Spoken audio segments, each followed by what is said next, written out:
प्यारे बच्चों, हिंदी की कक्षा में आप सभी प्यारे बच्चों का स्वागत है। आज हम लक्ष्य हिंदी पाठमाला कक्षा 7वीं का पाठ 6 अंतिम परीक्षा पढ़ने जा रहे हैं।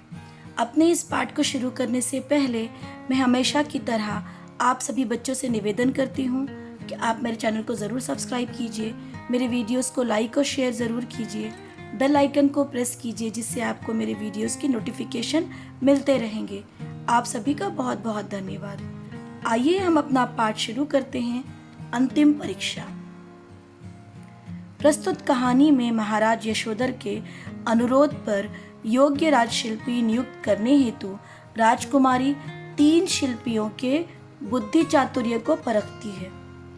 तीनों ही विलक्षण प्रतिभा के धनी हैं, परंतु अंतिम परीक्षा के तहत तीसरे शिल्पी के सूक्ष्म अवलोकन को देखकर वह उसकी प्रतिभा की कायल हुए बिना नहीं रह पाती। राजशिल्पी गुणाकर का निधन होने से महाराज यशोधर बड़े चिंतित थे। उनकी पुत्री अक्षया भी पिता के दुख से उदास सी रहती थी, लेकिन वह थी बड़ी बुद्धिमान और गुणवती। उसे कला की बारीकियों की परख थी। अक्षया के अनुरोध पर महाराज ने नए राजशिल्पी के चुनाव का दायित्व उसे ही सौंप दिया। राजशिल्पी की नियुक्ति के लिए नगर में ढिंढोरा पिटवा दिया गया। कई कुशल शिल्पी इस पद के लिए आए। कड़ी जांच परख के बाद 3 शिल्पियों का चुनाव किया गया। तीनों ही विलक्षण प्रतिभा के धनी थे, परंतु चुनाव तो उनमें से किसी एक का ही होना था। बच्चों, अंतिम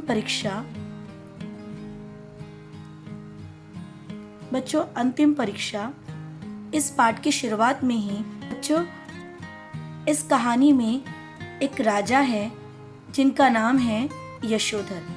महाराज यशोधर हैं और उनकी पुत्री है अक्षया।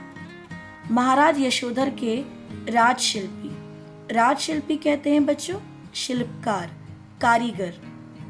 उनका नाम था गुणाकर का निधन हो चुका, उनकी मृत्यु हो चुकी थी और वे बहुत ही अच्छे राजशिल्पी थे, कारीगर थे। इसीलिए उनकी मृत्यु होने से महाराज यशोधर बड़े चिंतित थे, बहुत परेशान थे। और उनकी पुत्री, उनका नाम अक्षया था, वह भी अपने पिता के दुख में उदास रहती थी, लेकिन वह बहुत बुद्धिमान और गुणवती थी। गुणवती कहते हैं बच्चों विशिष्ट गुणों वाली महिला, बहुत गुणवान, जिसके पास बहुत सारे गुण हो। और राजकुमारी अक्षया को कला की बारीकियों की परख थी, यानी वह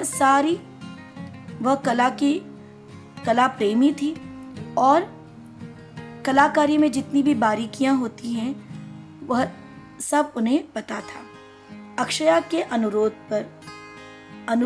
करना यानी रिक्वेस्ट करना, महाराज ने नए राजशिल्पी के चुनाव का दायित्व उसे ही सौंप दिया।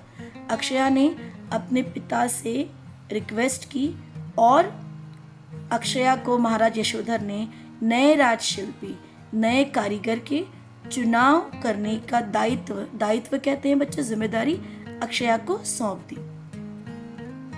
राजशिल्पी की नियुक्ति के लिए नगर में ढिंढोरा पिटवा दिया गया।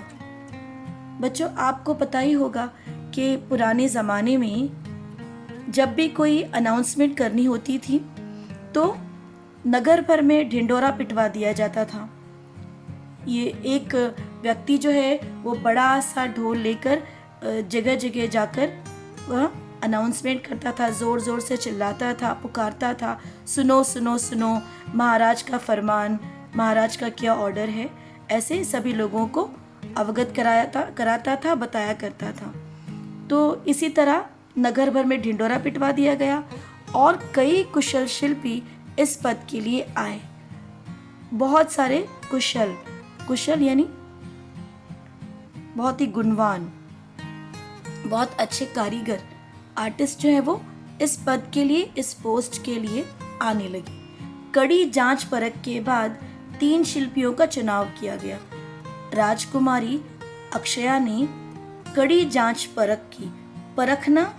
परखने का अर्थ होता है बच्चों कि उसकी जांच करना, उसके गुण दोष को जांचना। तो इस तरह उन जितने भी दावेदार आए थे सभी को परखा गया और उसके बाद 3 शिल्पियों का चुनाव किया गया। तीनों ही विलक्षण का अर्थ होता है बच्चों अद्भुत प्रतिभा के धनी थे, परंतु चुनाव तो केवल एक का ही होना था। अब राजकुमारी अक्षया के सामने एक और प्रश्न था कि तीनों राजशिल्पी के जो पद के लिए दावेदार आए थे विलक्षण प्रतिभा थी, बहुत टैलेंटेड थे, तो उनमें से किसी एक को ही नियुक्त करना था। तो उनके सामने एक बड़ी समस्या गई थी। चलिए बच्चों आगे का पाठ पढ़ते हैं। राजकुमारी ने तीनों को 1 माह का समय देकर उन्हें अपनी अपनी कलाकृति प्रस्तुत करने को कहा। 3 माह बाद तीनों शिल्पी अपनी अपनी कलाकृति लेकर महल में आए। पहले ने गुलदान में सजे फूलों की आकृति तैयार की। राजकुमारी उसे विस्मय से देखती ही रह गई। फूलों की एक एक पंखुड़ी ऐसी कोमल लग रही थी मानो हाथ लगते ही झड़ जाए। दूसरे शिल्पी ने एक वृद्ध की मूर्ति बनाई थी। मूर्ति इतनी सजीव थी कि विश्वास करना कठिन था कि यह पत्थर की मूर्ति है। राजकुमारी काफी देर तक उस मूर्ति को देखती रही। तीसरे शिल्पी ने तो स्वयं महाराज यशोधर को हूबहू पत्थर में उतार दिया था। यदि महाराज यशोधर राजकुमारी के साथ न होते तो वह उस मूर्ति को ही अपना पिता समझ बैठती। वह सोच विचार में पड़ गई। तीनों ही शिल्पी गुणों में समान हैं, अद्भुत प्रतिभा के धनी हैं, फिर इनमें से किसी एक का चुनाव कैसे किया जाए। प्यारे बच्चों, जैसे कि हम सभी को पता है कि राजकुमारी अक्षया को किसी एक ही राजशिल्पी का चुनाव करना था, जबकि 3 लोग जो हैं वो परखे गए थे। 3 लोगों को अंत तक चुना गया था। अब राजकुमारी ने तीनों को 1 महीने का समय दिया और उन्हें कहा कि अपनी कलाकृति, अपना कोई कला जो है अपनी पसंद की आप बनाकर लाइए। तो 3 माह के बाद वो तीनों शिल्पी अपनी अपनी कलाकृति को लेकर महल में पैलेस में आए। पहले ने गुलदान में सजे फूलों की अनुकृति तैयार की। तो पहले राजशिल्पी ने बच्चों क्या बनाया था? पहले राजशिल्पी ने गुलदान में सजे फूल बनाए थे। जो फ्लावर वास होता है बच्चों, उसमें सजे हुए फूल, डेकोरेट किए हुए फूलों की इतनी सुंदर अनुकृति बनाई थी कि राजकुमारी उसे विस्मय से, हैरानी से देखती रह गई कि वह फूल कहीं असली तो नहीं। उसकी पंखड़ी इतनी कोमल लग रही थी, उसके पेटल्स इतने सॉफ्ट लग रहे थे कि मानो हाथ लगाते ही झड़ जाएंगे, गिर जाएंगे। दूसरे शिल्पी ने क्या बनाया था बच्चों?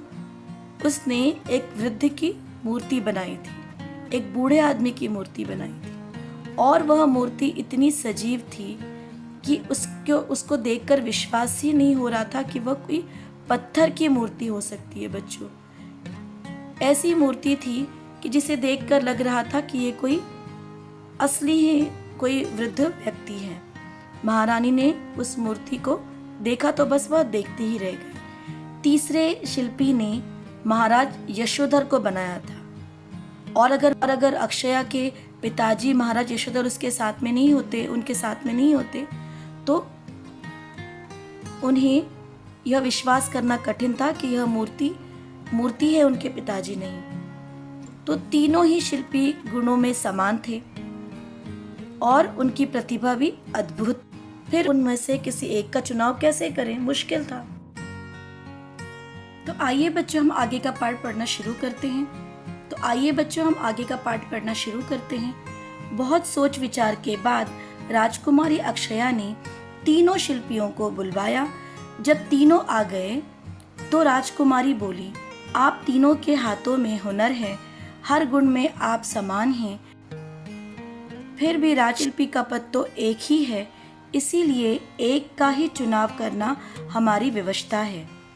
अब एक अंतिम परीक्षा और शेष है, इसमें जो विजयी रहेगा उसे ही राजशिल्पी का पद दिया जाएगा। वह परीक्षा क्या है राजकुमारी जी? एक शिल्पी ने पूछा। स्वर्गीय राजशिल्पी गुणाकर ने हमारी एक सी दिखने वाली 2 मूर्तियां बनाई थी। हम स्वयं भी उन्हीं मूर्तियों जैसे वस्त्र आभूषण पहनकर उन मूर्तियों के साथ खड़े होंगे।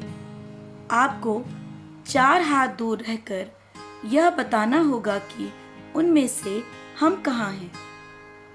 इसके लिए आप तीनों को समान समय दिया जाएगा। यदि आपका उत्तर सही निकला तो आप विजयी होंगे, यदि गलत निकला तो दंड के भागीदार होंगे। यदि आपने स्वतः हार स्वीकार कर ली तब न आपको दंड मिलेगा और न ही राजशिल्पी का पद। तो बच्चों, पाठ के इस भाग में राजकुमारी अक्षया ने तीनों शिल्पियों को, तीनों कारीगरों को, शिल्पकारों को अपने महल में बुलाया और उनसे कहा कि आप तीनों के हाथ में हुनर है। हुनर यानी आपके हाथ में अद्भुत प्रतिभा है, टैलेंट है आप में, और हर गुण में आप तीनों भी एक समान हैं। इसीलिए उनके लिए किसी एक का चुनाव करना बहुत मुश्किल हो रहा है। तो और एक का ही चुनाव करना है क्योंकि एक ही पद है राजशिल्पी का। तो अब एक अंतिम परीक्षा शेष रहती है, बाकी रहती है, और उनमें जो विजयी रहेगा, जो जीतेगा उस परीक्षा में, वही राजशिल्पी का पद जीत जाएगा। उनमें से एक शिल्पी राजकुमारी जी से कहते हैं, पूछते हैं कि वह परीक्षा क्या है। तो राजकुमारी जी उन्हें बताती हैं कि जो स्वर्गीय राजशिल्पी गुणाकर जी थे, जो राजशिल्पी जिनकी मृत्यु हो चुकी थी, उन्होंने एक सी दिखने वाली राजकुमारी जी की 2 मूर्तियां बनाई हुई थी।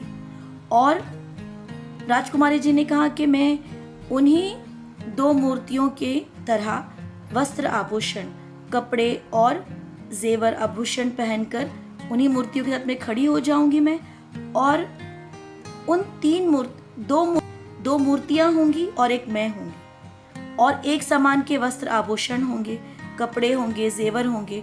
तो आप तीनों को ये पहचानना है कि असली राजकुमारी कौन है। और बच्चों, हम सभी को पता है कि राजशिल्पी गुणाकर जी अद्भुत प्रतिभा के मालिक थे। उन्होंने ऐसी मूर्तियां राजकुमारी जी की बनाई थी जिसे पहचान पाना मुश्किल था कि असली राजकुमारी कौन है और मूर्तियां कौन सी हैं। और ये तीनों शिल्पियों की और एक परीक्षा राजकुमारी जी लेने जा रही थी। प्यारे बच्चों, इस पाठ के पहले भाग को हम यहीं पर समाप्त करते हैं, और इसके अगले भाग के लिए आप मेरा अगला वीडियो देख सकते हैं। आप सभी का बहुत बहुत धन्यवाद।